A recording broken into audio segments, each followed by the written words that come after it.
sounds a bit hazy. Checking the forecast, things looking crazy. A storm on the horizon, the pressure is low. Gotta get moving, put on a show. The news is all buzzing, state of alert, but we've got a plan, we're ready to work. Emergency Management Associates, we're here for the crisis, we're here for the fates. From the first sign of trouble to the all clear sign, we're on the front lines, we're one of a kind. Emergency Management Associates, we're the calm in the chaos, we're opening gates, connecting the dots and making the calls, we're picking you up. When you started fall,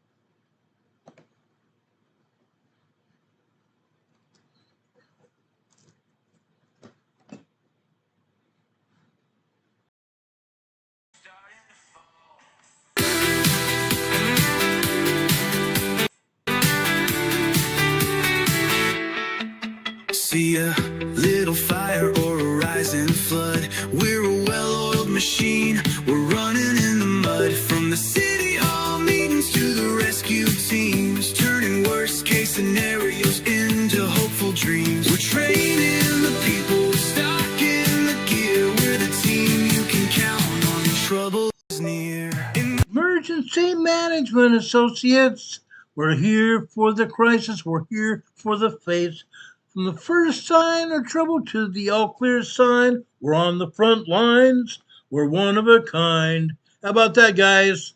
We got it. We lost our sound on the music, but we're Here for the crisis, we're here for the fates. From the first sign of trouble to the all clear sign, we're on the front lines, we're one of a kind. Emergency Management Associates, we're the calm in the chaos, we're opening gates, connecting the dots and making the calls, we're picking you up when you're starting to fall. It's more than a job, it's a calling, you see. Prepared for the present and what's yet to be. Every second counts, we're ready to react for our communities. We're making an impact.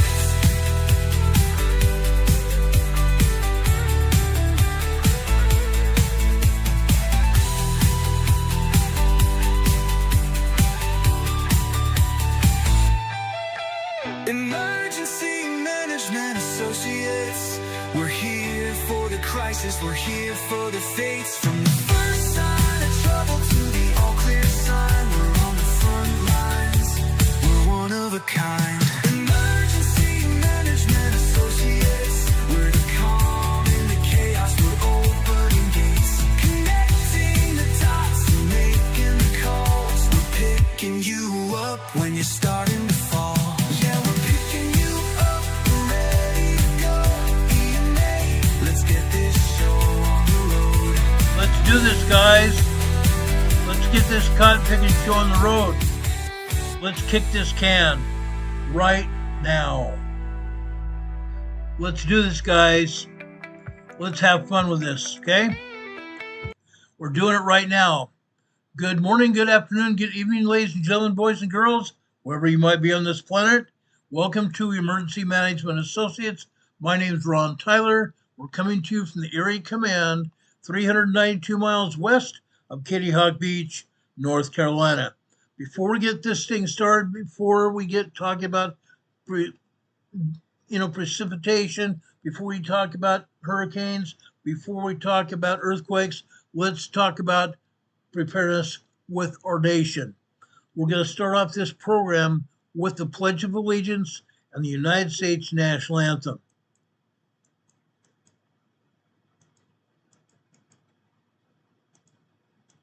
I pledge allegiance to the flag of the United States of America and to the republic for which it stands, one nation, under God, indivisible, with liberty and justice for all. Now, would you make welcome straight from Washington, D.C., the United States Army Corps Quartet. Yeah.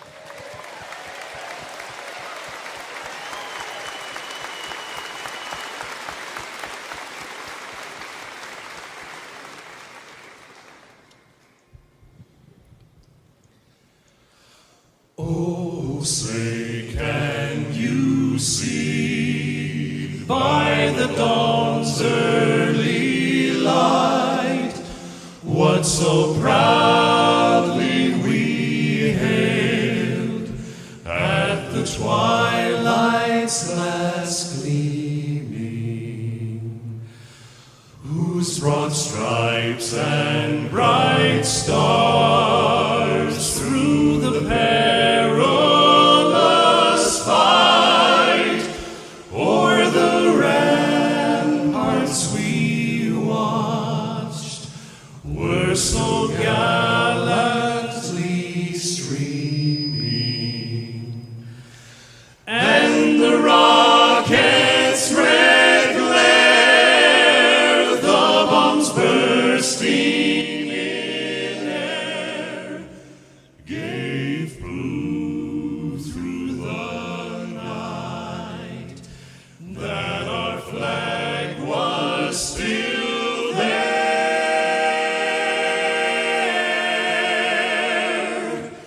Oh, say does that star-spangled banner yet wave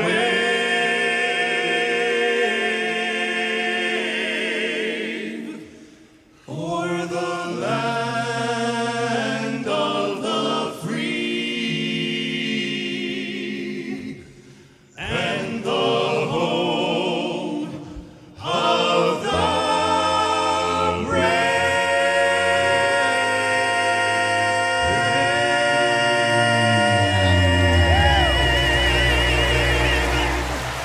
Oh, yeah! Come on, folks, let them know it. America's finest right there. That's true, guys. The America's Finest, the Army Barbershop Quartet from the Barbershop Quartet Convention in 2020. We appreciate these guys coming on our program, being allowed to broadcast this to all of you every day. God bless America. God bless the United States of America. God bless everyone around this world of ours. Okay? This is not just a United States program. This is a worldwide program. I started finding that out right after I started going on the air in 2019. I got emails from around the world, specifically even down in Indonesia.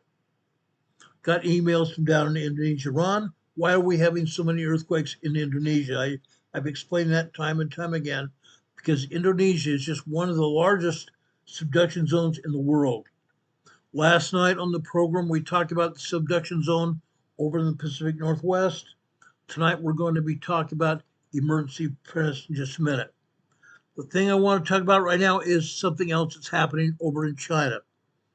Okay, earlier this week, we talked about a hurricane that was hitting over the Philippines, in northern Indonesia, now has moved over into China.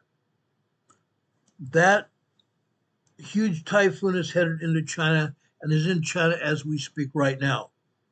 Those people over in central southern China are getting hit big time. They're getting hit big time, guys. Everybody over here in our country and around the world, we need to be praying for Chinese citizens. They're getting nailed today, right now, as we speak. Huge waves are hitting there. This looks like it's fairly tame, but this picture was from last night, just as the typhoon was hitting the shore of China. Okay, then they were taking pictures. Now they're not taking pictures at all. Let me tell you what's happening in China right now as we speak. It's bad. It's bad. The powerful typhoon Bavi was headed towards China's east coast on Friday. Now it is Saturday over in China. This is just the latest of a series of deadly storms that already slammed China and claimed 50 lives this week in two other parts of the country as well. Typhoon Bavi, with sustained winds now of 155 kilometers per hour, 96 miles per hour, was first expected to pass north of Taiwan, bringing heavy rains to the island of 23 million people Friday night into Saturday. Taiwan. Okay, now it's hitting mainland China. Schools were closed Friday in Taipei, the Taiwan's capital. Fishing boats have been tied up close together in ports in northern Taiwan. Many flights to China, Hong Kong, and other destinations have been canceled through Saturday, though some were still scheduled. Some flights were still scheduled. Taiwan's central news agency is talking about this all over the place. I monitored the Taiwan news agency last night and early this morning. The typhoon's current northwest track is going to take it over some remote Japanese islands before passing north of Taiwan on Saturday morning. It's being forecast to make landfall in China Saturday night. It's Saturday right now in Shanghai, China. And this storm, Bavi, is going to hit the border between Fujian and Zhejiang provinces. Fujian, Fujian, and Zhejiang, Zhejiang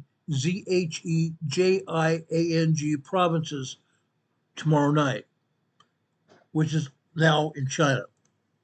More than 17,000 people have been already evacuated from Zhejiang, and 170,000 rescued workers are being placed on standby. 170,000 rescue workers have been placed on standby. Okay? Fujian is suspending some ferry routes between Taiwan, Hong Kong, and China, mainland China, because of strong winds and rough seas, and fishing boats have been recalled and told to return to port. Unreal. Bavi is weakened somewhat from what it was when it was over the Philippines earlier this week. Bavi's weakened somewhat from 180 miles per hour all the way down to 155 kilometers per hour. Kilometers per hour. Okay? Bavi's weakened from the super typhoon it was earliest this week when it brought violent winds to Saipan, Guam, and those other islands of the Pacific. Weakened. When it was over the Mariana Islands over in northern Philippines, winds of Bavi were 180 miles per hour. 180 miles per hour. That was huge. That was huge. There's all kinds of flooding right now in Taiwan and over in southern China. Authorities announced Thursday, 2 days ago, 39 people already died in flooding from tropical storm Mazak, which drenched parts of the Qinghai region for days with record rainfall. Okay, they got drenched by the other typhoon Mazak, Maysak, which drenched their Qinghai region for days with record rainfall. And now the second typhoon Bavi is hitting the region right now. The rains breached the reservoirs. 3 dams were destroyed. The dramatic collapse of part of a dam in Hangzhou that inundated a wide area with fast-flowing muddy water. The flood stranded people in the second and higher floors of buildings for many days. Many people without power until rescue workers could get to them and get them out of the buildings. Another 11 people have died in central China with severe thunderstorms and tornadoes where they wreaked havoc in Hubei province on Monday night. Separately, a landslide killed 21 forestry workers in western China's Guangzhou province on Tuesday in a disaster that was not storm-related.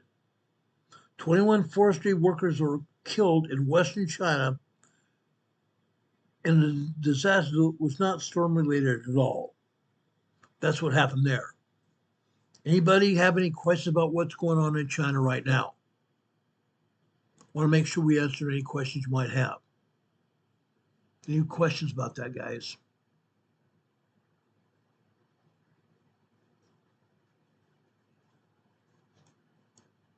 Okay. I promise if I can get a video up about what's going on, I will do that. I will do that. It's crazy. Guys, when you see a storm coming and there are high waves, this only attracts people to do stupid stuff. That's why they get stupid answers. Stupid stunts get stupid answers. Unreal. Unreal. Standing out here when a huge storm's coming in is just asking for trouble. Totally asking for trouble. Now, guys, it's not just in China that people do this. When we had storms in San Diego, I saw people standing along seawalls when water was even going over the top of the seawalls. Stupid people, guys.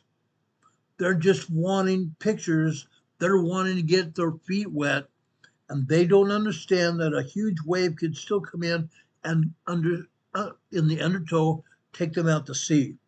Happens all the time, unfortunately. All the darn time. People don't think. People honestly don't think. Okay? Does anybody have any questions for me? Rena Bergstrom, thank you for being here. Appreciate it. Appreciate you being here. I appreciate everybody being here, guys. Really do. Okay. With that said, let's talk about a few earthquakes, and then we're going to talk about emergency preparedness. There have been a few earthquakes around the globe that were worth talking about. Mostly 5.0 earthquakes, nothing bigger than that at all. Nothing bigger than a 5.0 earthquake anywhere at all. Okay, I'm going to take down our EMA banner right now. I'm going to take down our webcam as well for the time being. I'll be back. I'll bring it back. Promise you that. Let's show you these earthquakes around the world first. First off, in the Central Atlantic Ocean, on the Central Mid-Atlantic Fault. The Central Mid-Atlantic Fault. This is a 4.8 moderate earthquake here. 4.8 moderate earthquake right here. Okay? Up north here, north of Iceland, between Iceland and Svalbard. This is a 4.2 moderate quake here, also on the Mid-Atlantic Fault, right smack dab on the Mid-Atlantic Fault. As I have explained it before, the Mid-Atlantic Fault is expanding. It's expanding. It's pushing Europe and Africa in easterly direction. It's pushing Greenland, North America, Canada, the United States, and Mexico, and South America in a southwesterly direction. As a result, no, I have not shown you earthquakes on the eastern side of the United States and Canada, but I can show you those. Those are happening. They happen every day. Okay? But this is going on. That's why I showed you this. Okay? Now, I want to take you over to Ecuador, right here. This is nothing more than a 4.6 moderate earthquake here. 4.6 moderate earthquake here near Pires, Ecuador. 52 kilometers west-southwest of Pires, Ecuador. Let's zoom in here. I want to show you where it's at. Right along the coastline, guys. Right along the immediate coastline of Ecuador here. Okay? This is also a very shallow quake. Only 38 kilometers deep. 38 kilometers deep here. Now, look what else they're not showing us here. Nothing over here in Chile. There are 42 earthquakes here in Chile today. 42. They're not showing us one earthquake here. They're also not showing us one earthquake over here in north central Peru right here. It's a 4.6 earthquake here. In the Playas, the farmland area of Peru, 4.6 earthquake here. Also, they're not showing us any earthquakes in Columbia because there are none. However, look where Caracas is. Here around this area, Caracas, we have 22 earthquakes here. 22 earthquakes right here near around Caracas. Every one of these earthquakes that are here are aftershocks. Aftershocks. The largest aftershock in and around Caracas was a 3.2 small earthquake. All the others were minor quakes that were not even felt. Largest was a 3.2 small earthquake near Caracas today. Okay, they got lucky. Rescuers are still pulling people out of the rubble. Rescuers are still pulling people out of the rubble there. Very sad deal, guys. Major earthquake hits, unalives a lot of people. They don't survive. Now it's over a week later. Over a week later. And they're still pulling people out of the rubble. Let me check something real quick.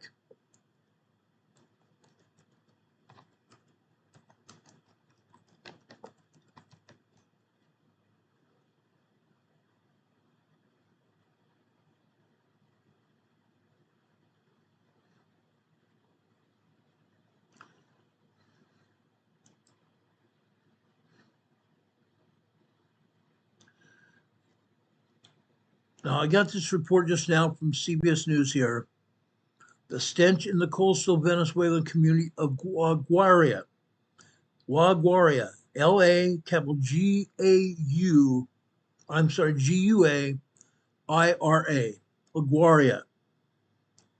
The stench there in the coastal Venezuelan community of La Guaira is an impossible one to forget.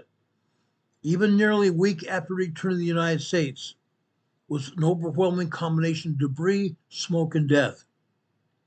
Twin earthquakes. As you remember, we had a 7.2 and a 7.5 that they said was a 7.5. It turns out to be an 8.2 earthquake. Okay? Two overwhelming major earthquakes in that region. A combination of debris, smoke, and death. The twin earthquakes that rocked Venezuela within a minute of each other last week led to catastrophic levels of destruction, leveling entire areas of La Guaira, a city once known for its port and beaches, but now resembles a war zone. Unreal. Unreal. We remembered toppled buildings. We saw pictures. We've shown you pictures of toppled buildings there this past week.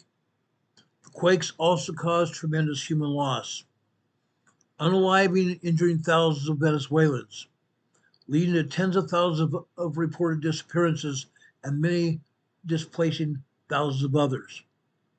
Thousands of people are without power. Thousands of people have been unalived. Thousands of people been unalived. Okay?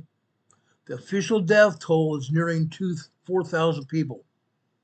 The official death toll in Venezuela is nearing 4,000 people. It's almost certainly going to climb into tens of thousands of people. There are over 50,000 people still missing.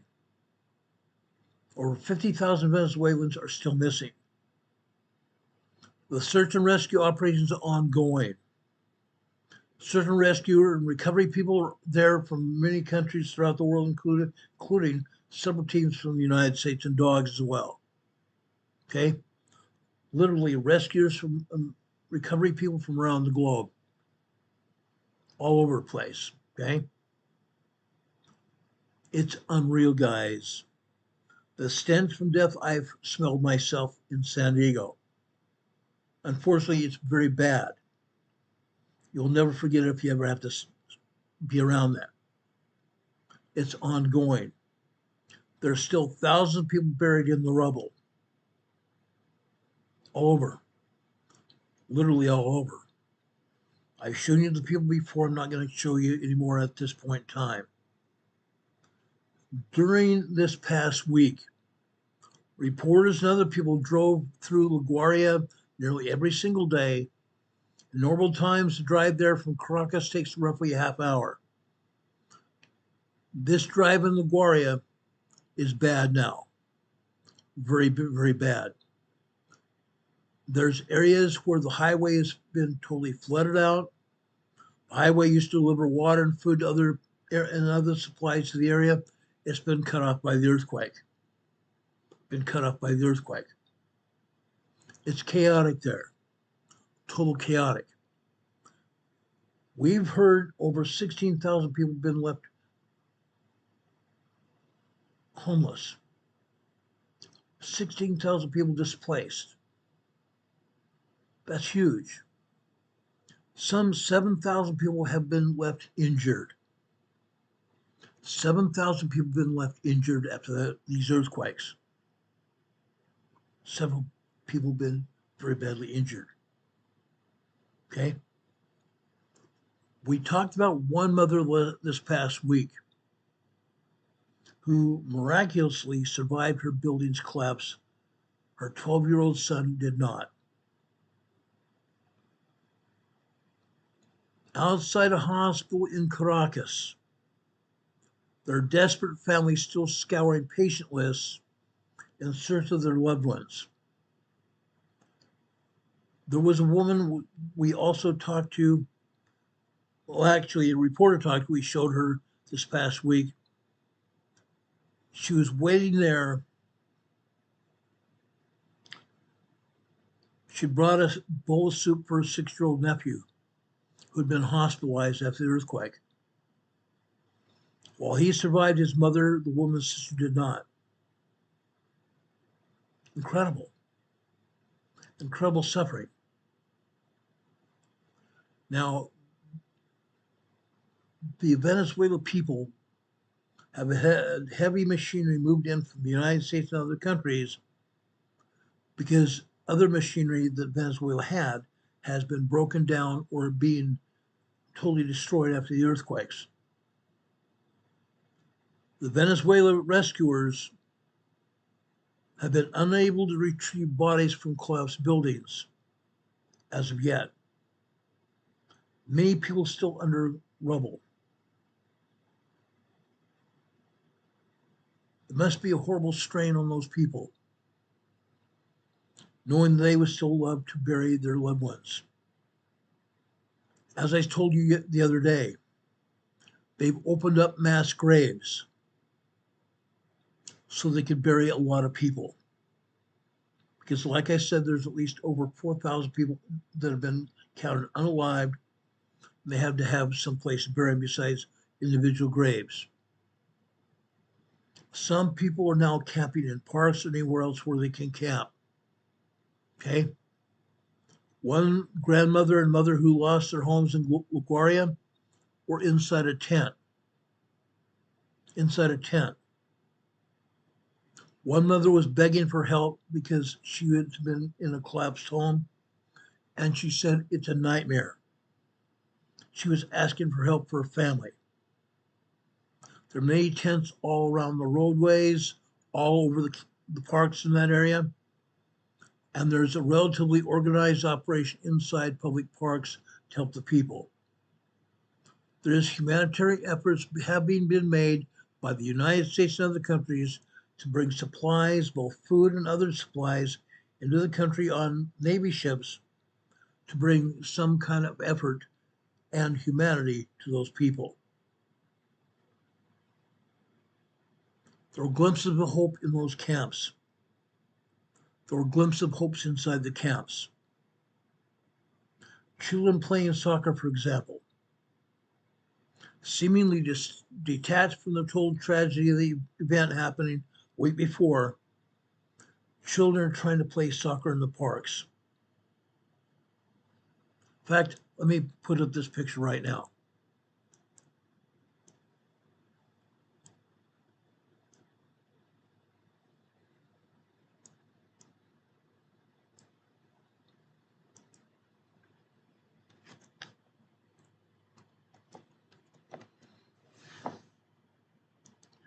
Let me show you this, guys.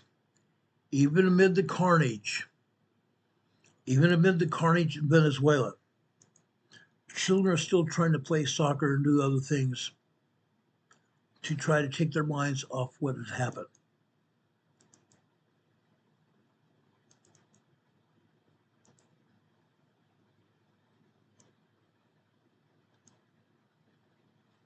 trying to play soccer in a place where they've lost loved ones, lost members of their family. Very sad situation. I personally want to give thanks to the American government, to humanitarian efforts such as Samaritan's Purse, the Red Cross, and other organizations and churches that have taken supplies, food, tents, shelter materials over there to help those people. God bless those wonderful people in Venezuela. They need our prayers still. They need our prayers still. Any questions about this, guys? Any questions here?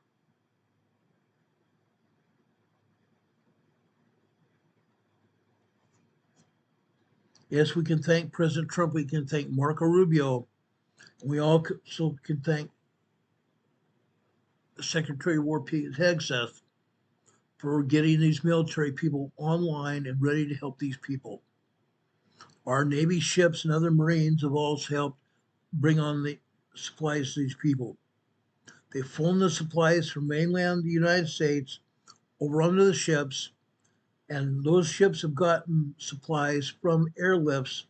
Their planes and helicopters deliver supplies to the ships, and from there, the ships over to land mass over in Venezuela. They delivered supplies, they delivered heavy machinery over here in Venezuela. Were not otherwise available.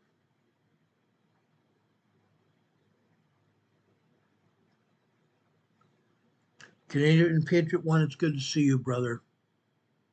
My buddy Dave, Canadian Patriot One, is here with us today. He's a great man as well. Canadian Patriot One, for those of you that don't know him, lives in Eastern Canada.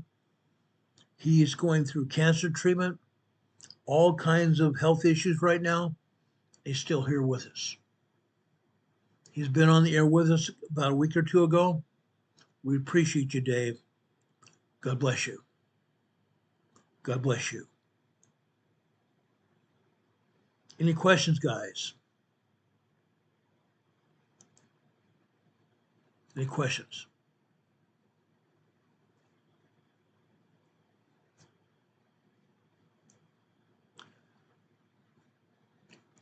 I am going to talk about preparedness now.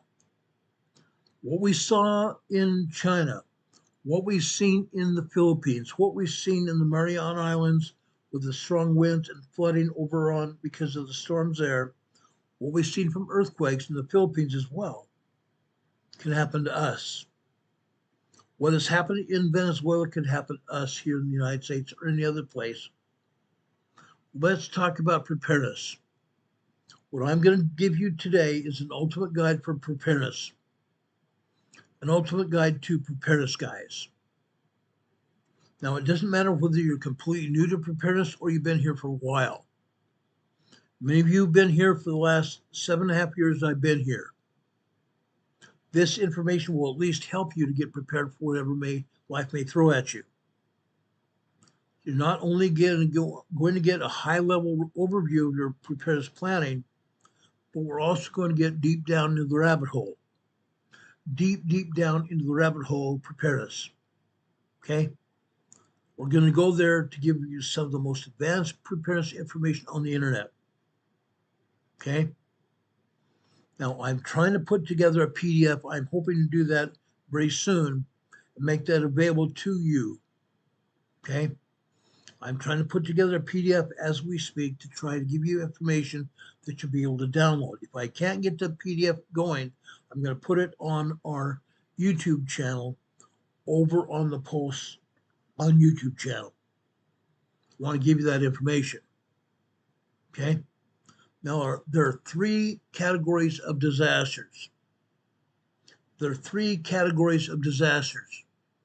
Okay? Let's talk about this. Okay? I'm first going to talk to you about why we prepare for disasters and emergencies. I'm going to talk about the 3 categories of disasters and emergencies to prepare for. I'm going to talk about the likelihood of disasters and emergencies that you and I are going to face. I'm going to talk about the 4 levels of bulletproofing preparedness. Okay? I'm going to talk about the 4 bulletproof areas of preparedness. I'm also going to talk about financial aspect of preparedness. We've talked about some of this in the past. I'm going to talk about it tonight. Then I'm going to talk about each and every one of our own unique situations. Each one of our own unique situations. I'm going to talk about other considerations that we need to look at. Okay? I've got references. I've got other reading I'm going to post on YouTube or get out a PDF to everybody if I can. But I want to get this material out to you because everybody needs it. We're going to see more and more disasters in front of us. Okay? What we talked about last night in the Pacific Northwest is waiting to happen. It's a disaster waiting to happen. It's going to hit. I've talked to you this week about what is going on the Pneumatic Fault.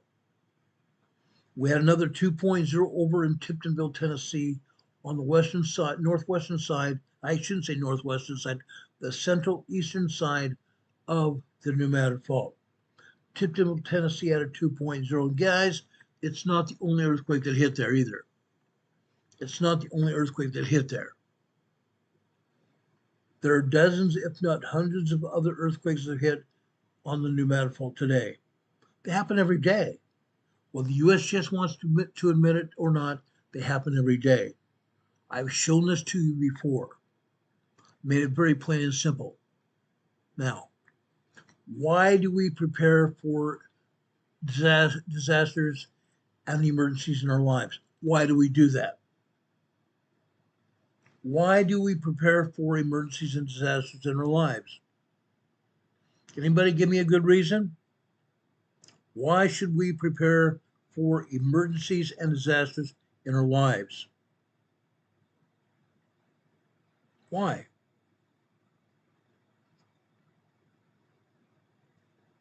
What is so far out there that would give us a reason to prepare for emergencies and disasters in our lives? Why? Why should we? Let me give you a few reasons here. Okay? Terrorism. Terrorism has been a global issue. Recently, in the past couple years, Europe has seen terrorism on a huge level personally.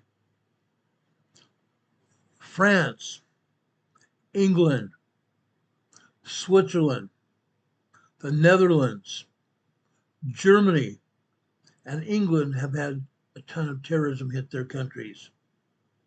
Their countries every day are facing terroristic acts. Canada has also received a lot of terroristic acts. The United States, from coast to coast, all over the country, east to west, have faced terroristic acts.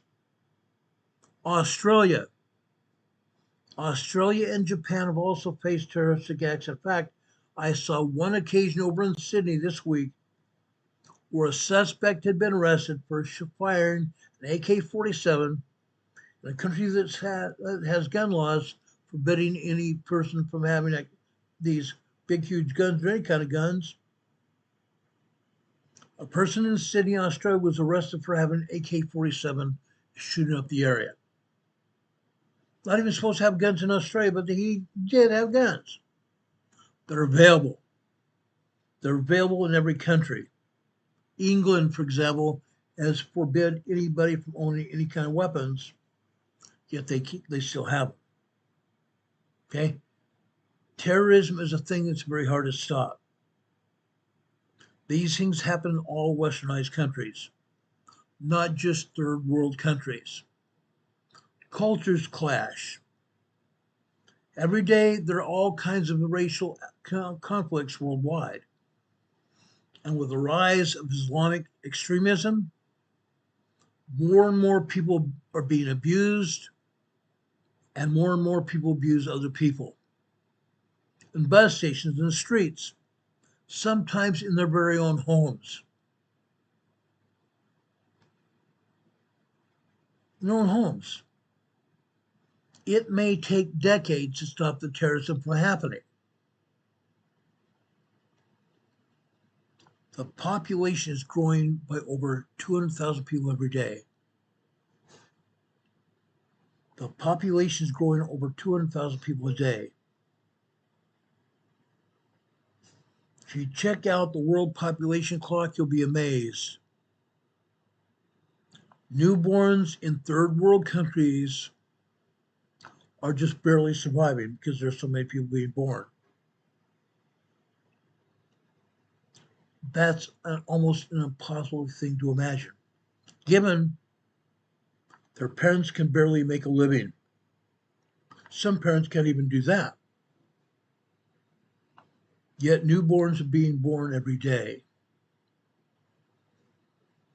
And we have to ask the question, how many of them will migrate in search of a better life? How many of those people are going to migrate in search of a better life? We saw what happened under the Biden administration during the past, actually 2 years ago, when President Trump came in and took it back. Prior to that, the Biden administration had let over 25,000 people, or 25 million people, immigrate into the United States. That illegal migration happened in every country around the world. Now there are all sorts of cultural clashes throughout the world because of that.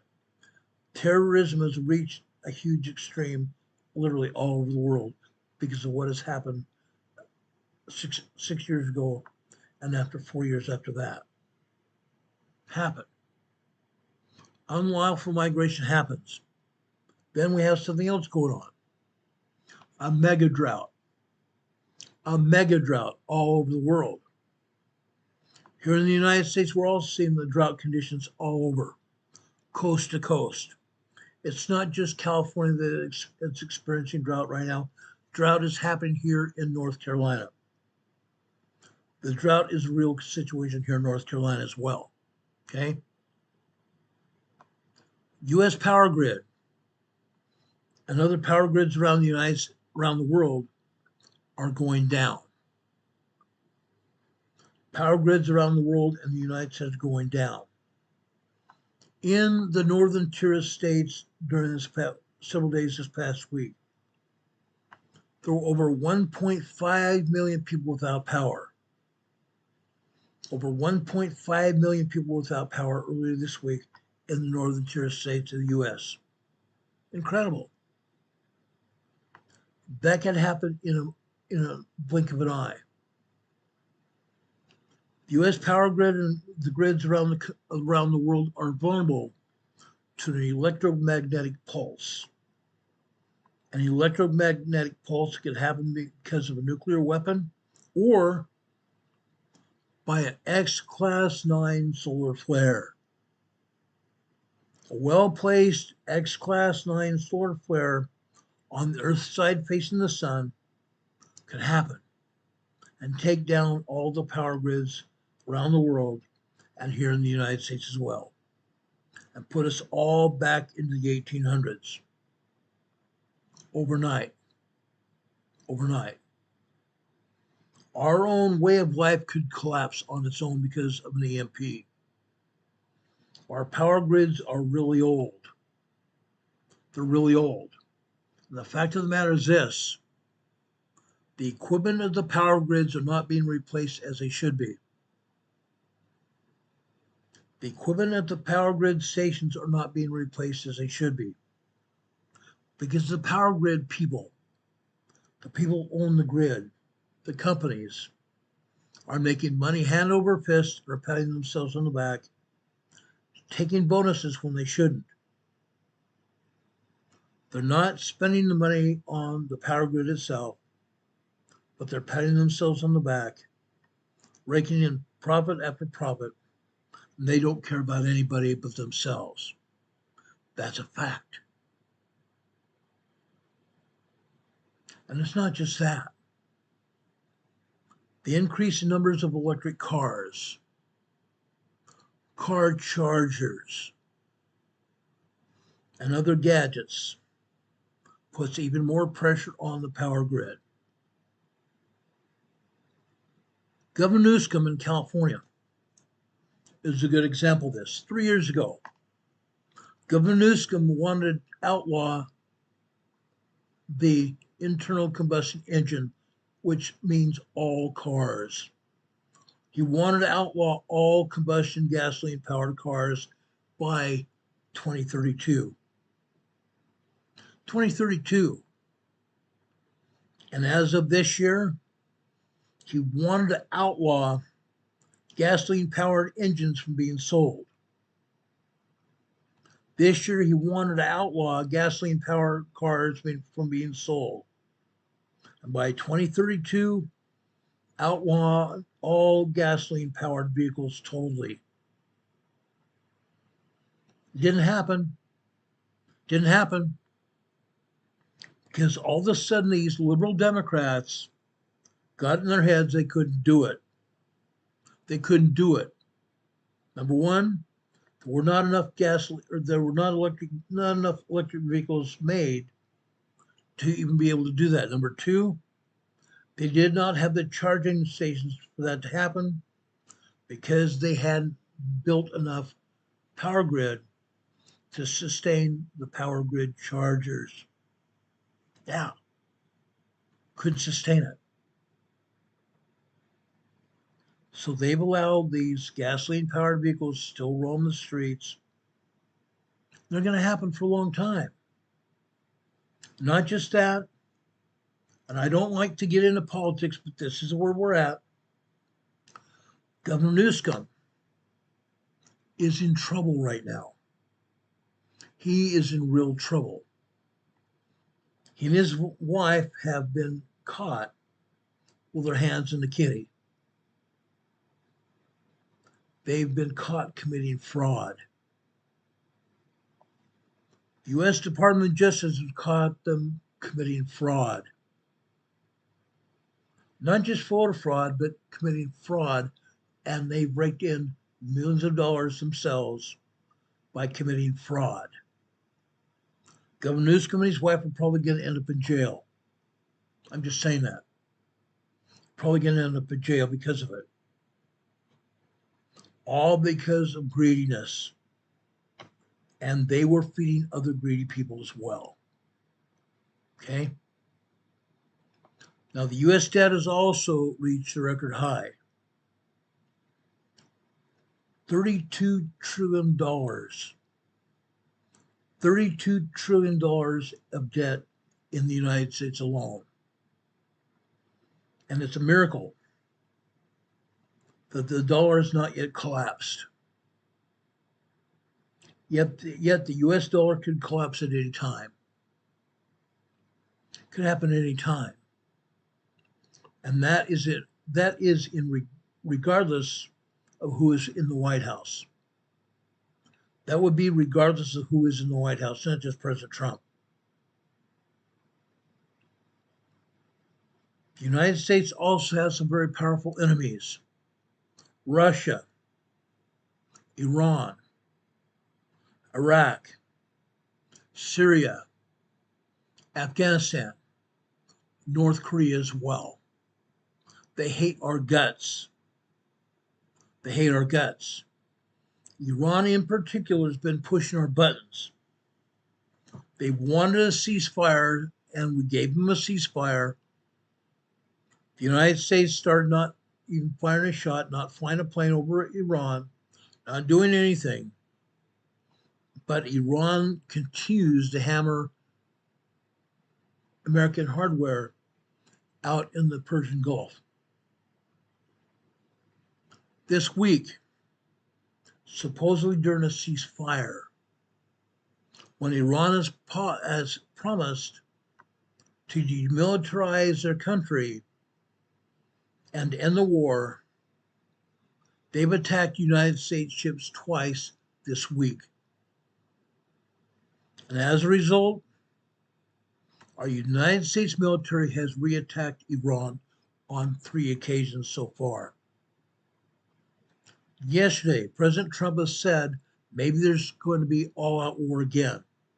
But in this case, not just all-out war, but total destruction of Iran.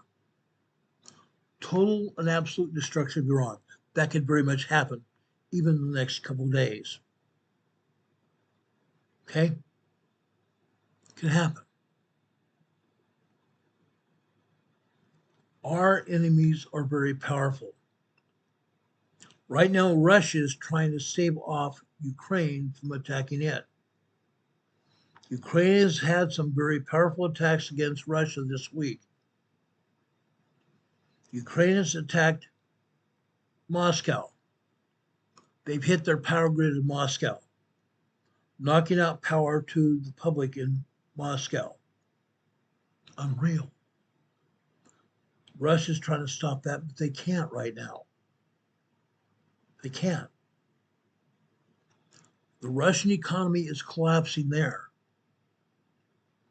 Economies are collapsing around the globe, literally around the globe. Even China's economy is collapsing itself. The United States economy can collapse at the drop of a hat. Drop of a hat. Riots and unrest in recent history have shown how easy it is for those people, those protesters, to spread that hate, discontent across this country and other countries as well. We have powerful enemies. They want to destroy our country.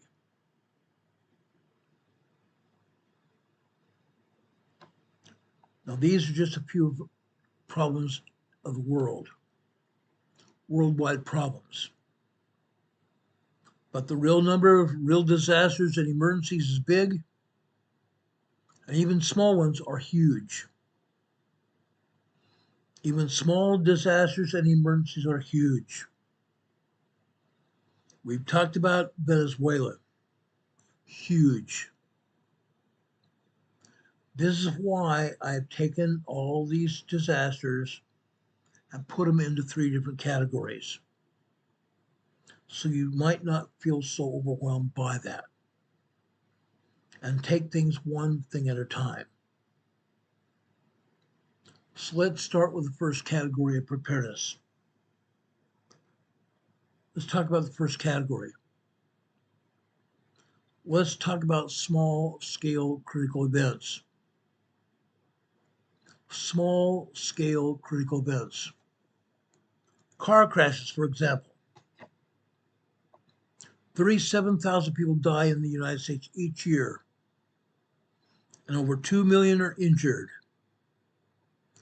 by car crashes. By car crashes. How about that 4-letter R word? That 4-letter R word. Starts with R, ends in E. Almost 300,000 people are assaulted each year here in the United States alone. Over 300,000 assaults are happening here in the U.S. each year. Firearm assaults. And this number is decreasing, matter of fact. Firearm assaults are decreasing, but they're still a bad issue. In 2013 itself, there were 1.1 million reported firearm assaults. 2013. Let's talk about electric shocks. 200 people a year end up in the ER from electrical shocks. Let's talk about drowning. 3,500 people die each year. That's 10 persons per day from drowning. 1 in 6 Americans get sick from food poisoning.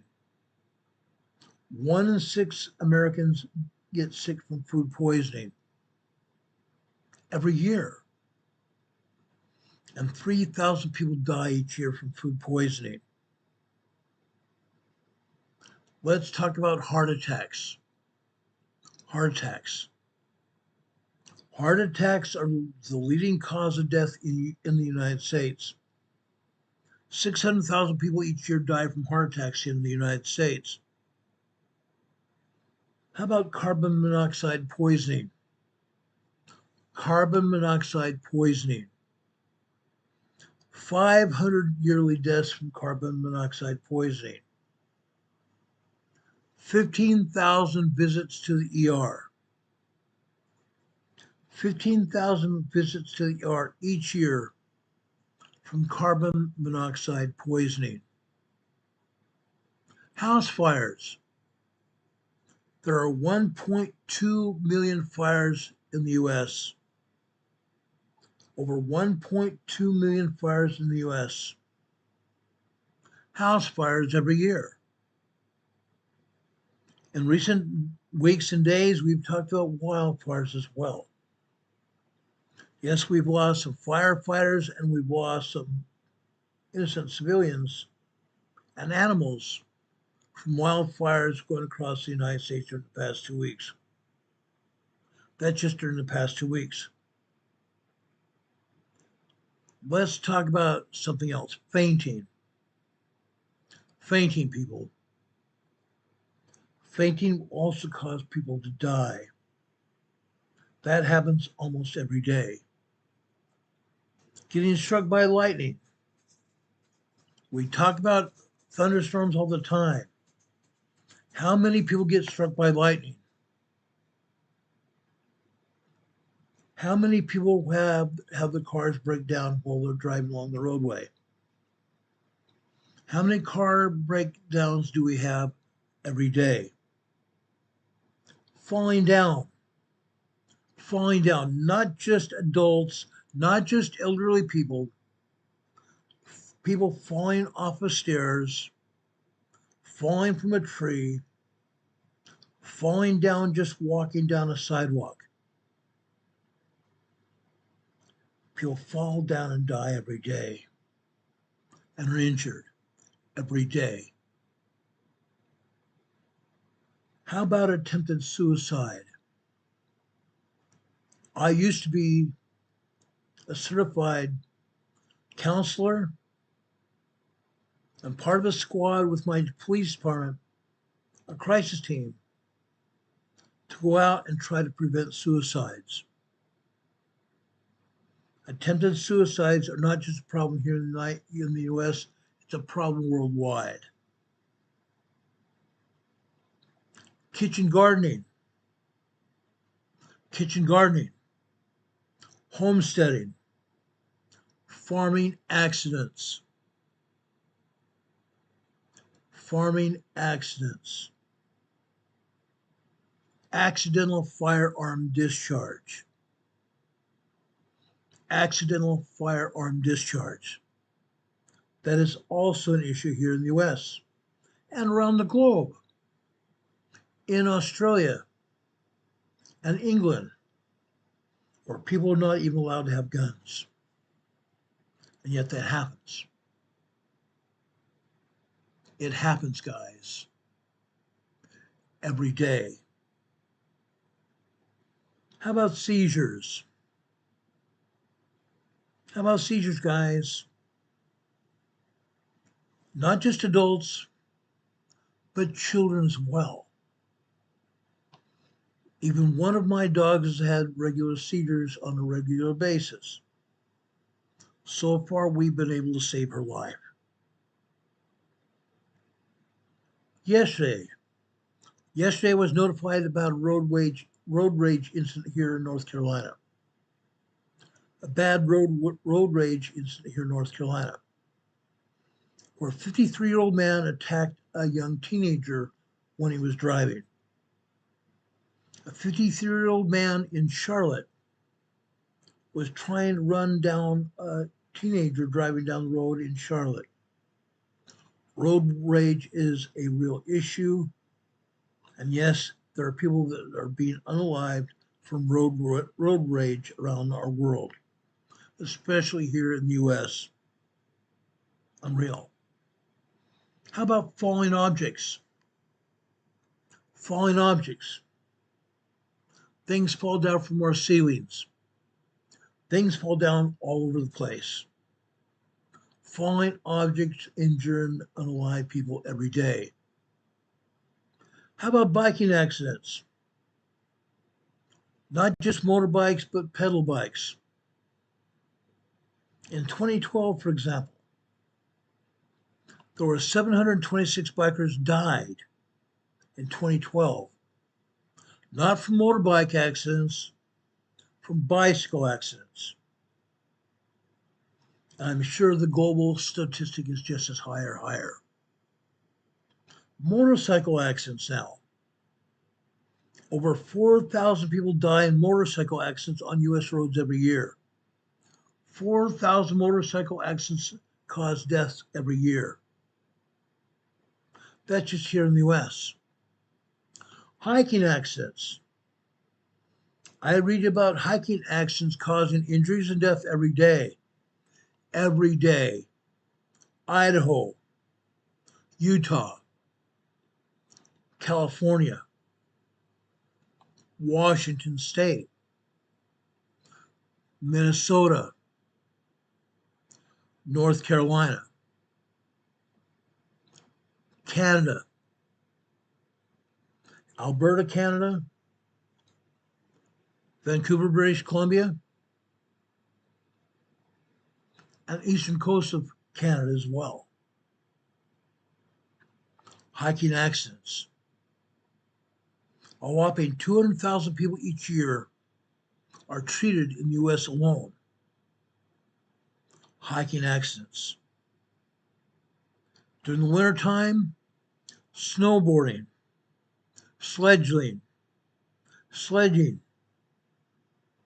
hiking accidents are the top of hiking-related injuries.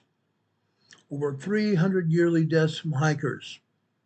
Hikers, guys. Over 300 Americans die each year from boating accidents. Over 300 accidents a year here in the U.S. are from boating incidents. Sinking cars happen every day because people don't get the idea to not drive in high water. Not driving in high water. Their cars sink into high water and people end up dying. Bee stings are on the increase. Bee stings are on the increase. Pickpocketing. Now, I personally would consider pickpocketing a terrorist activity because that is an activity where one person is trying to hurt another person, trying to get it in their wallet, in their purse. But now the pickpockets have gotten very smart. They carry electric devices, digital devices, to try to lift credit card numbers from their wallets and purses. About 1,000 pickpocket attempts from these digital devices happen every day. 1,000 instances like that happen every day here in the U.S. Now, let's talk about weather deaths. Weather-related deaths. 2,000 Americans die every year. 2,000 Americans die every year from weather-related events. And a third of those from cold-related issues. Cold-related issues. I listened to a story last night from a lady that was driving her semi-trailer from one point to the next in Michigan,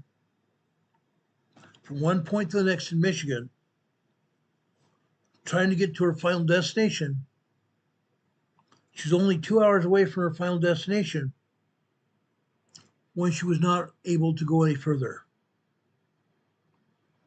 She wasn't able to go any further because of blizzard conditions. She thought she could pull over at an area that had a weigh station in it, a state building that weighed trucks going through the highways. She left her own tractor trailer, took some supplies from her tractor trailer cab over to the weigh station building, found one of the back doors to the building open, and went in. At the same time, a snowplow driver had found himself in the same situation and went in there as well, trying to seek some solace, trying to seek some heat. But as both those drivers soon found out, that weigh station had no heat. And the temperature inside that building went down below zero within 6 hours. Both of those individuals went back to the woman's truck, got in there, and because that truck could be able to be kept warm, or at least a little bit warmer than the building was, those people survived the storm. Cold weather deaths, cold weather related deaths. 7,000 people die every year from cold weather related deaths. That's bad. That's bad. Cold related issues, including hypothermia. Incredible. Now, let's talk about disasters and emergencies from losing your job or your home. Losing your job or your home. That happens every day here in the US. It happens every day throughout the entire world. People lose their jobs and end up homeless on the street. Then what do we find there on the street? Homelessness is out of control. Homelessness is out of control here in the US and also throughout the world. During this past year, we saw what happened in Los Angeles. Skid Row in Los Angeles spread throughout the entire city. Skid Row in Los Angeles spread throughout the entire city. That's how many homeless exist there. Some living in tents. Other people putting cardboard on the concrete street or on the sidewalk and trying to pull a blanket over themselves to stay warm. Doesn't work. The cardboard is a little less stress when it comes to cold than the hard concrete, but the cold still goes through the cardboard. Then we have street fights that break out from homelessness. Street fights. How about choking? Choking events are a problem.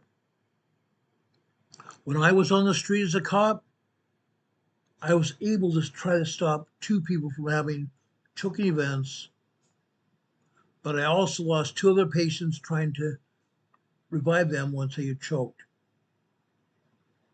2 people died in front of me from choking events at restaurants. Choking events at restaurants. Suffocation and strangulation. Some suffocation events cannot be helped, but sometimes people suffer strangulation and also suffer suffocation. Those 2 incidents are a problem. Now let's talk about hazardous material incidents.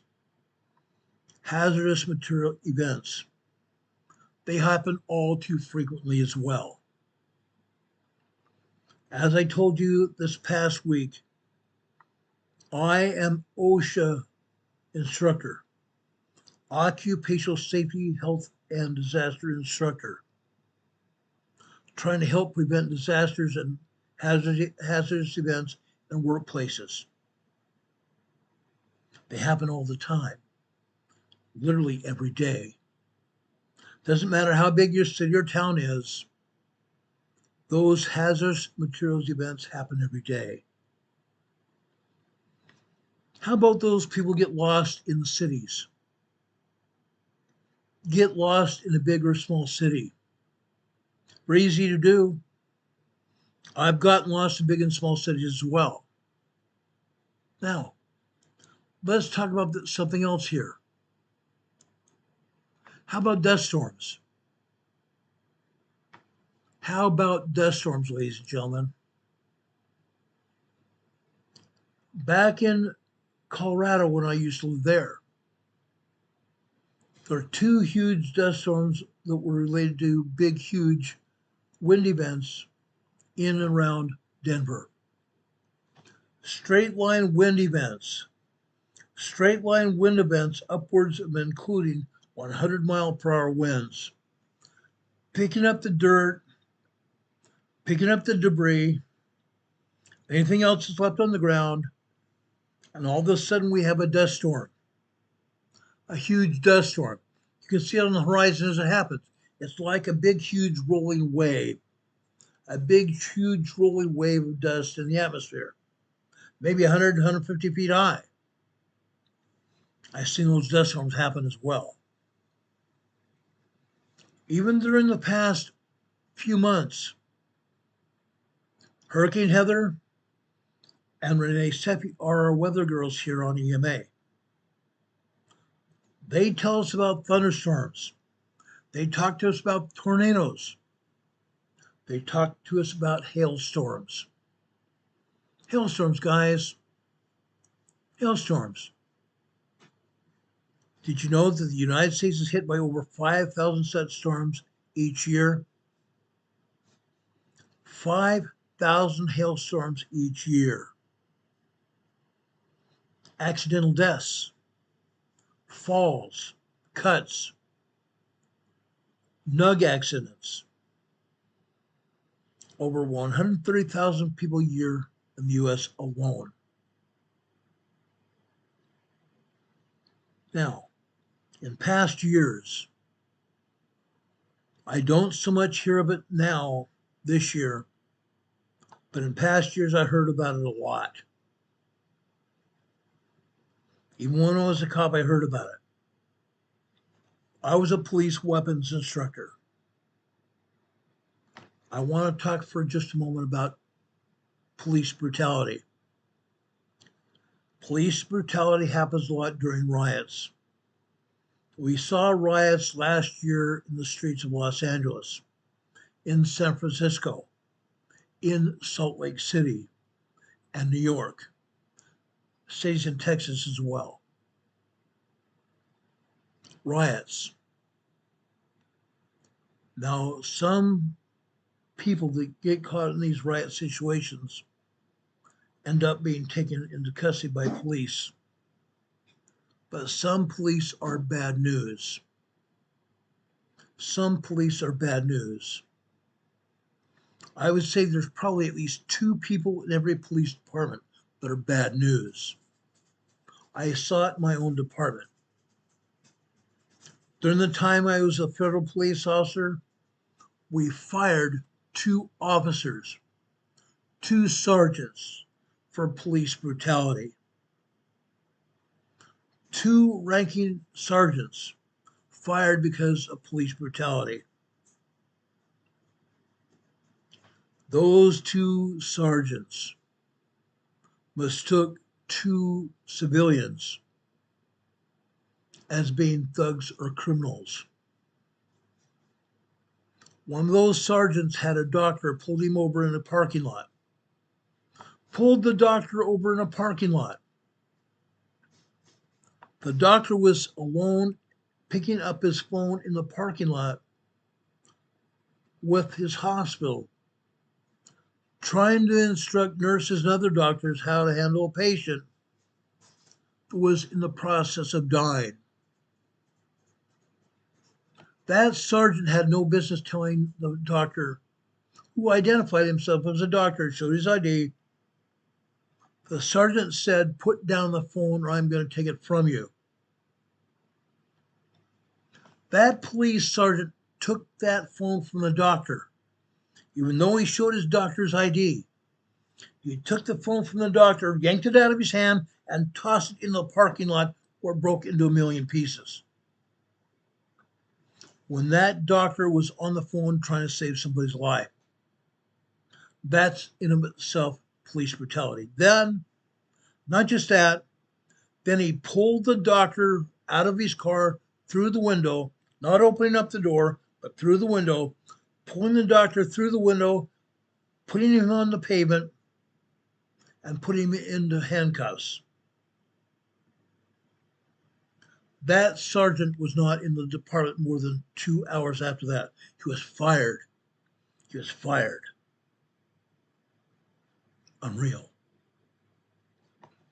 Let's talk about snake bites. 7,000 to 8,000 snake bites happen every year. 7,000 to 8,000 people have snake bites every year, resulting in approximately 5 or 6 people dying. 5 or 6 people die from snake bites every year, I should say. Spider bites.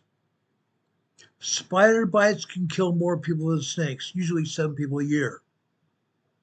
Tick bites. Yes, tick bites, guys. Ticks carry Lyme disease. Lyme disease can cause death as well. Tsunami-like waves. Tsunami-like waves. Now, guys, unless you live around the Great Lakes, Detroit, Minnesota, Ohio, Illinois, even the Great Lakes have tsunami-type waves. 10 big ones have occurred in the last 100 years, but the last one in 1998 caused some parts of Michigan to be declared a federal disaster area in Michigan, 1998. Incredible. Let's talk about my category number 3 now. Medium impact disasters. Medium impact disasters. Medium scale disasters, terrorist attacks, active shooter. Now, I'm going to give you a global stat for this one because it's more interesting. In 2014 alone, there were 13,463 terrorist attacks in 2014. Global terrorist attacks in 2014, resulting in 32,700 people dying, 34,700 people injured, and 9,400 people kidnapped. Let's talk about flash flooding. Over 100 Americans die each year from flash flooding. Earthquakes. Every day we talk about earthquakes. Every day. Over 1,300 people die each year. Each year, over 1,300 people die from a magnitude 5 plus earthquake. A magnitude 5 plus earthquake. And yet, last year, USGS started downgrading these earthquakes from 5.0 to 5.9 and calling them moderate shaking. They took a 5.0 to 5.9 earthquake, which was a large earthquake, and started calling them moderate shaking events. They're not moderate shaking events. Over 1,300 people die each year from a 5+ magnitude earthquake every year. Let's talk about volcanoes. We know that there are 169 volcanoes here in the U.S. 169 active volcanoes here in the U.S. alone.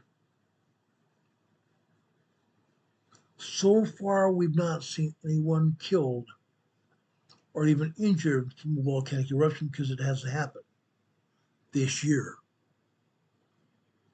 But in 1980, March of 1980, the volcanic event Mount St. Helens erupting caused 59 people being unalived.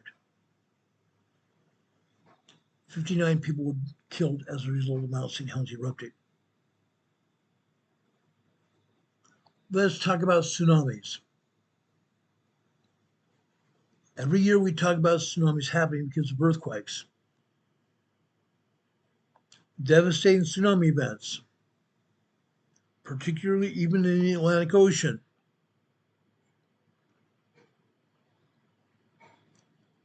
The last tsunami event destroyed the city of Lisbon, Spain, in 1755.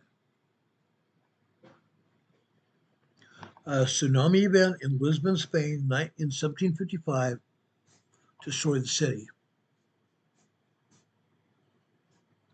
We've seen a lot of tsunami events here in the U.S. because of earthquakes abroad. An 8.4 earthquake,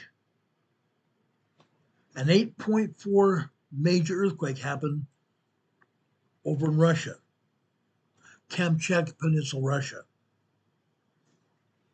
caused a Pacific-wide tsunami event. Nobody died. Yes, there were a handful of people injured. Nobody died. But tsunami events can happen. One in 2011 in Japan unalived over 1,000 people. Unalived over 1,000 people. Tsunamis, guys. We've talked a lot about wildfires. We have hundreds of thousands of acres burning right now here in the U.S. In 2014 alone, we had 63,000 total wildfires in the U.S., which burned 3.6 million acres. 3.6 million acres burned in 2014. And already this year, we're only in July, not even mid-July, we've already had over 1 million acres burned. Those numbers are insane. Wildfires. It's still happening in Utah, California, Colorado, and Arizona. Wildfires also occur in every state throughout the United States. They also have been happening in Canada as well. Western Canada and Alberta, Vancouver, British Columbia have had them. Last year was bad. So far, because of the storms that hit Western Canada, southwestern Canada, Vancouver, British Columbia, and Alberta have had deaths and injuries from people that were flooded out by storms in Alberta and Vancouver, British Columbia. Now, Arnold, if you're here, please chime up here in the chat and advise us if you've had any deaths there in Alberta or even British Columbia, Canada from it. Arnold lives in Alberta, Canada himself. He's been here in the chat before. He has told us about the flooding that's been happening. Farmers have lost all of their crops that they planted. Farmers in Alberta, Canada have lost all the crops they planted this year so far because of heavy rainstorms. Heavy rainstorms. Let's talk about ice storms as well. This past year, we talked about a lot of ice storms. 15 ice storms happen every year here in the U.S. I'm sure just as many happen in Canada as well. Unreal. Then we have riots that we talked about. Riots also cause injuries and deaths as well. Let's talk about home invasion robberies. Home invasion robberies. 1 in 5 homes will experience a home invasion at some point.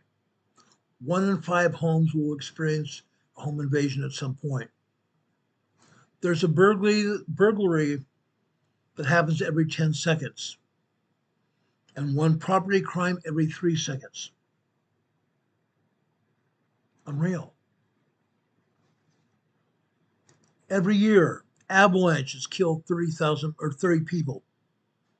Every year, avalanches unalive 30 people. That's just here in the U.S. Chemical spills. I get reports almost every other week of the chemical spills here in the U.S. Chemical spills are yearly, every year. Thousands of chemical spills every year here in the U.S. Some cost people their lives. Other people get injured by chemical spills as well. Chemical attacks. We've only seen a few chemical attacks in the U.S. We may see more. We talked about drought earlier. We have the entire United States in somewhat of a drought now. Huge drought conditions coast to coast and in Canada as well. Even though in the west coast of Canada, or I should say west coast, western part of Canada is suffering from heavy rain, other parts of Canada are suffering from drought as well. Incredible. How about prolonged grid down situations? Prolonged grid down situation, blackouts. They happen frequently as well. As I said earlier this week, we had 1.5 million people without power in the northern part of the United States. Unreal. This past winter season, snowstorms and blizzards. 20 to 30 people die every year from blizzards, cold weather events. That stat is only here in the U.S. 20, 30 people die here in the U.S. from cold weather, storms, snow, blizzards. Right now, here in the United States, here on the East Coast, we've had heat waves across the entire U.S. continent. Heat waves. Heat exhaustion. People and animals are suffering from heat exhaustion. Some of them died. Some people died from extreme cold as well. Mudslides and landslides. 25 to 50 people die from mudslides and landslides every year. Radiation leaks. Radiation leaks also cause a lot of disasters here in the U.S. Now, here in the U.S. so far, we've not had any martial law events so far, but it still could happen. It still could happen. Why? The simple reason is this. The simple reason is this. We are so close. We are so close to going into not just a recession, but a depression. We are so close to having a depression right now, it's not funny. Yet people are spending their money like wildfire. People are spending their money like wildfire. Yet we're so close to going into depression, which is also going to cause riots, going to cause people to die, people to steal, more home invasion robberies, and everything else. It's going to happen. Now I'm going to talk about the number 3 reason for disasters: large-scale devastating events. Guys, right now we are experiencing some lightning in our area. I haven't seen lightning, but I'm hearing thunder around me. If I see lightning, I'm going to get off the air. If I see lightning, I'm going to get off the air, guys. Our biggest disaster that could happen could be war. Zika and Ebola are one of the prime viruses that are going around. Right now in Texas, our cattle, our meat industry is having problems because they have allowed disease to spread among animals. They've allowed it to happen. I believe it's a man-made event. I believe that's a man-made event in Texas. Tsunamis. Again, we have not had a good tsunami so far this year. I hope it doesn't happen. We've had mass extinctions of honeybees. Mass extinction of honeybees. That's a problem. Also man-made. Man-made, guys. That could have been stopped. That could have been prevented. Hurricanes.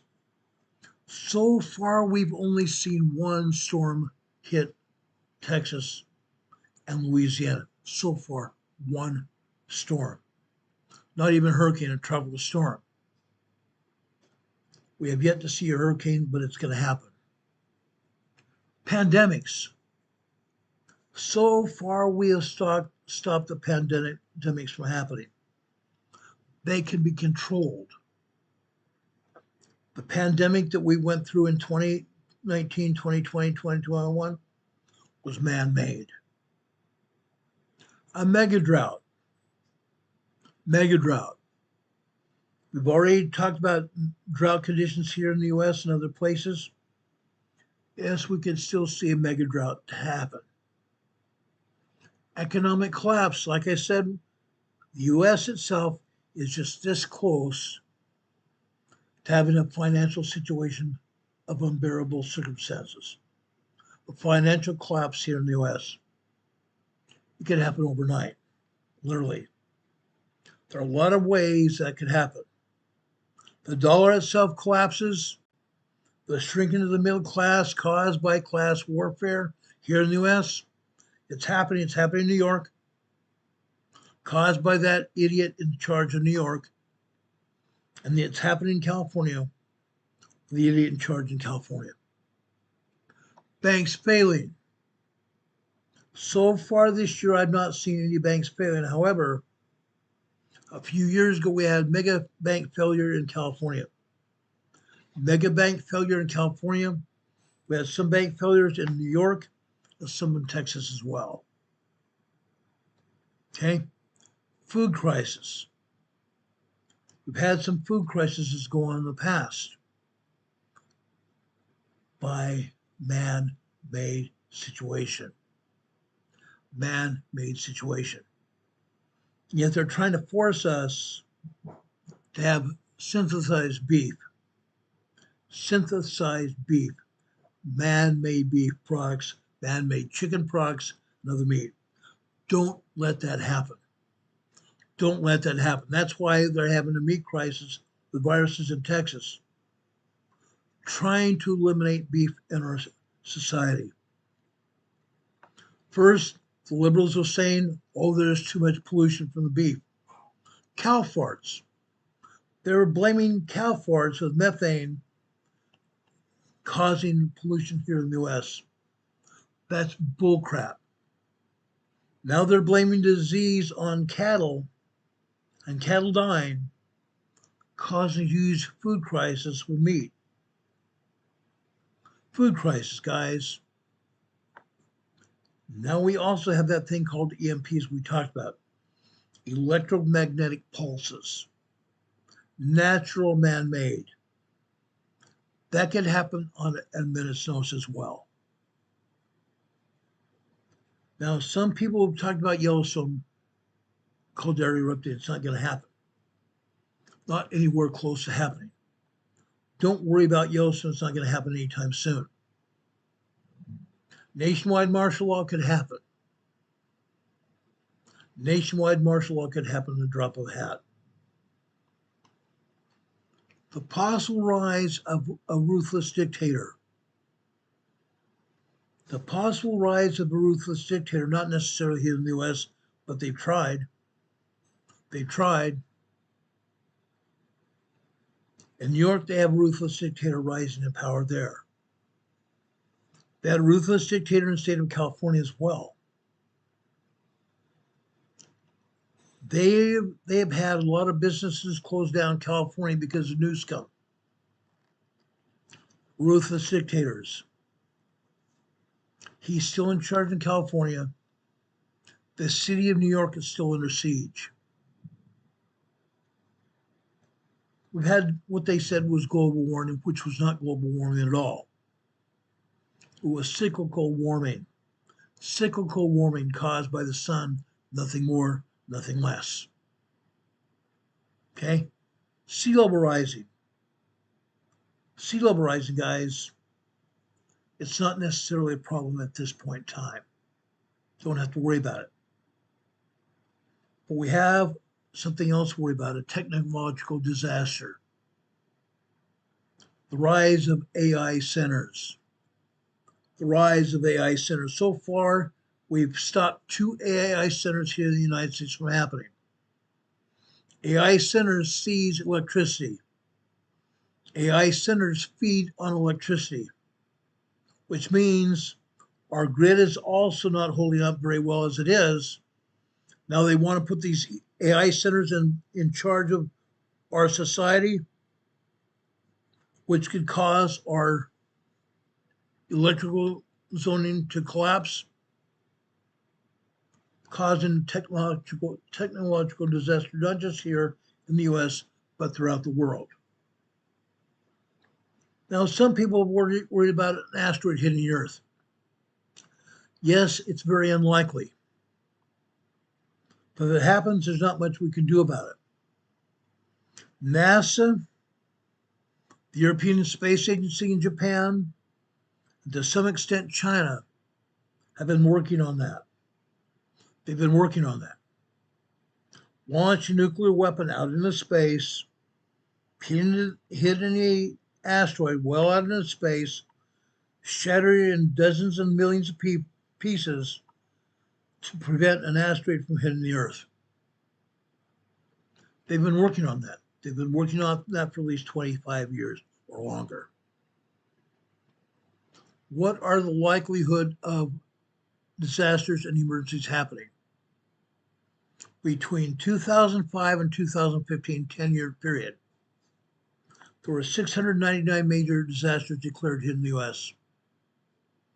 699 major disasters declared in the U.S. during a 10-year period between 2005 and 2015. That's 70 disasters a year. 70 disasters a year. And this doesn't even take into account small scale events.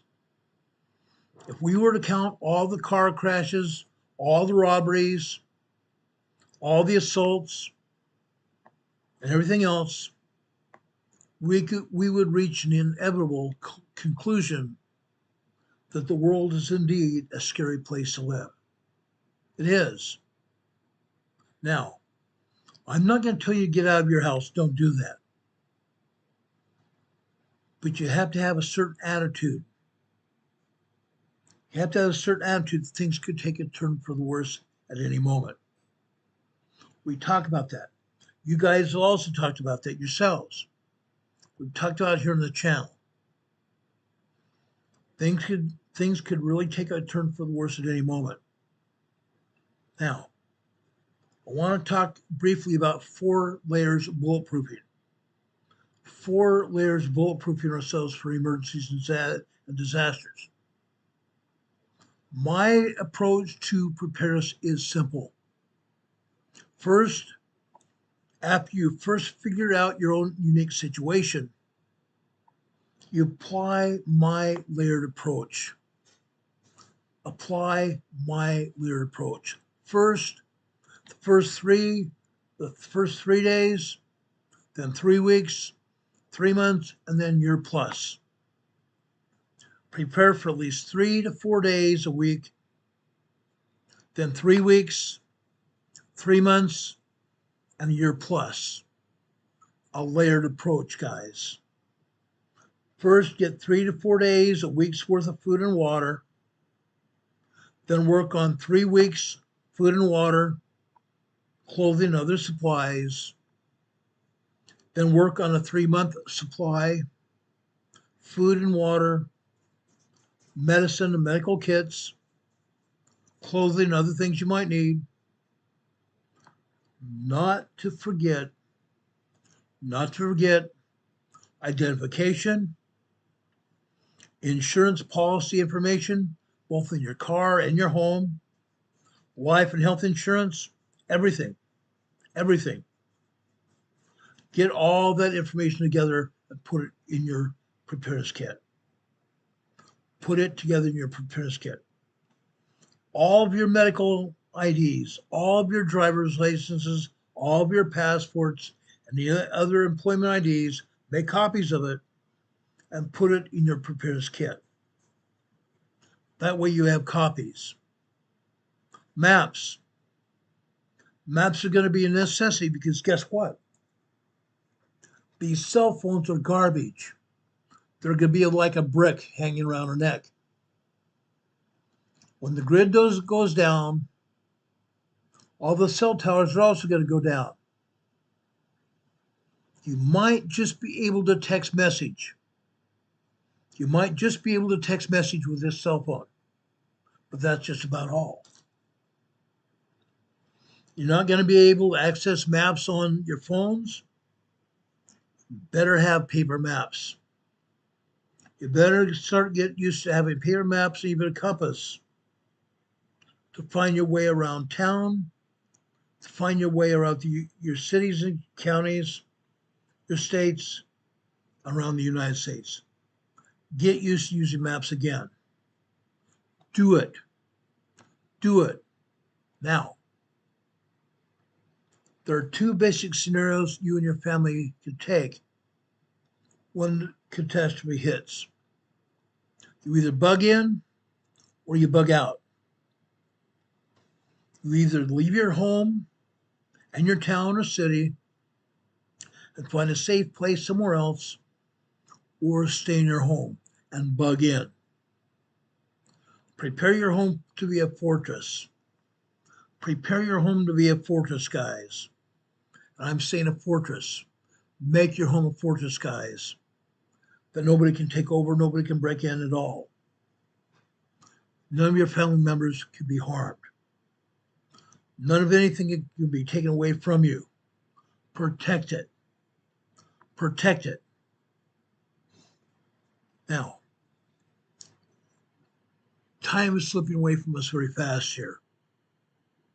Let me share with you a way where you can have a customized layered survival plan. A customized layered survival plan. Sure, you could go hardcore right from the start, preparing for long-term disaster from day one. But as we learned here today, hardcore long-term disasters don't just happen, but short-term disasters do. Short-term disasters could turn into a big deal.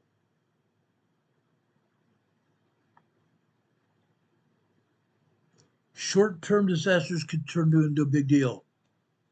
Hurricane Heather says we all here where I live are under a tornado warning right now. I'm bringing up my device before the grid goes down here. I'm going to bring that information up. Renee Steffi lives not far from me, about 45 minutes south and east from me. And right now, I'm going to bring up the information about our tornado warning here in the local area. There is an application called Storm Shield. Storm Shield. Storm Shield gives you a map of storms coming through your area. When there's a severe thunderstorm warning, we know about it as well. When there's a tornado warning, we know about it as well. Yes, storm warning, the National Weather Service has issued a tornado warning where we're at. I'm going to tap out that tornado warning now. Overview of the tornado warning. A tornado warning remains in effect until 7:30 p.m. Eastern Time for Western Catawba County, which is north of us, northwestern Lincoln County, which is east of us, southeastern Burke County, which is also where we are right now. At 7:01 p.m., which is right now, a severe thunderstorm capable of producing a tornado was located 12 miles southeast of Hickory, where we are right now, 12 miles southeast of Hickory, where we are right now, or 8 miles south of Icard. Icard is a very small community north of us on Interstate 40. Okay? That storm is moving northeast at a term of 35 miles per hour. Hazard tornado. Source radar indicated rotation. Radar indicated rotation. Now, guys, I wish I could show you the sky from our studio offices here where we live. The sky is black, not just gray, but black. Now, they are rating this tornado warning as severe. Impact, flying debris will be dangerous in these areas caught without shelter. Mobile homes will be damaged or destroyed. Roofs, windows, and vehicles will be having damage as well. Tree damage is likely. Tree limbs and trees being down to the ground. That's likely. This dangerous storm is near right now. Mountain View is another small town near us. The thunderstorm will be happening at 7:10 p.m., which is another 10 minutes from now. Hickory, St. Stephen's, and Conifer around 7:20 p.m., which is another 20 minutes from now. Like I said, Hickory and Conifer are northeast of us. Other locations impacted by the tornadic storm include Cooksville, Probst, Propst, and Startown. Precautionary preparedness actions. Take cover now. Move to a basement or an interior room or lowest possible place in your house. That's where I'm going to go, guys. I'm going to vacate this channel in just a second. If you're in a mobile home, leave that mobile home immediately and go to a permanent full-size structure and hunker down in the bottom part of the floor, get away from all windows, and be prepared to seek shelter immediately. Protect yourself from flying debris. Please report damaging winds, hail, and flooding to the National Weather Service. National Weather Service phone number is 800-267-8101. 1-800-267-8101, or by posting on their Facebook page or by posting on X using hashtag NWS.GSP. NWS.GSP on hashtag NWS.GSP on X. Okay? This is going to happen. I'm going to leave now. Another time we're going to talk about my layer 1 preparedness tips for all of us. Right now I'm going to leave the air for you guys. Have a good day, guys. We'll talk to you soon. Good night. Get prepared.